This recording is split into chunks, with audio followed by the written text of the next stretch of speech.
संत के दर्शन का फल क्या है? व्यास जी कह रहे हैं, जिनके दरस परस हरि पाए, विषय वासना का क्षीण होना, ये संत के दर्शन का फल है। सच्चा संत होगा तो उसका दर्शन करके भजन की भावना जगेगी।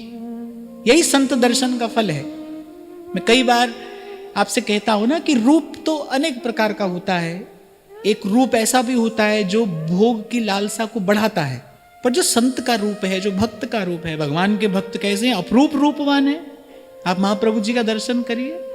सेवक जी कह रहे हैं, मार विमोहन तन धर्यो। और वस्तुतः तो संत का ही रूप है जो मार विमोहन है। आप श्री स्वामी जी महाराज के चित्र का दर्शन करो, आप ध्रुवदास जी का दर्शन करो, सेवक जी का दर्शन करो, श्री चैतन्य महाप्रभु का आप दर्शन करो, वल्लभाचार्य महाप्रभु का आप दर्शन करो। इन भागवतों के, आचार्यों के, संतों के दर्शन से क्या होता है? भगवत भजन की इच्छा कहीं मन में जगती है। संत के दर्शन का फल क्या है? जिसको देखकर भगवान की स्मृति हो जाए, याद आ जाए भगवान। आप पड़े हो संसार के व्यवहार में, प्रपंच में, बस संत को देखते ही भगवत स्मृति हो जाए, भगवत स्मरण हो जाए। जैसे कहीं गौ के गोबर से लिपा हुआ स्थान हो, तुलसी का थांवला हो, तो उस स्थान को देखकर मन में सहज इच्छा होती है, भाई चलो यहां बैठकर 2 माला कर लो।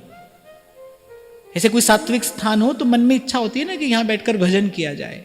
ऐसे संत के दर्शन का प्रसाद यही है, जिसके दर्शन से विषय की वासना जो है वो क्षीण हो, भगवत भजन की इच्छा बढ़े। माने सरल शब्दों में मैं कहूं तो जिसको देखकर संसार फीका लगे, जिसको देखकर संसार से अरुचि हो, इच्छा हो कि भाई अब इनके पीछे चले, अब इनका अनुगमन करें, इनका अनुसरण करें।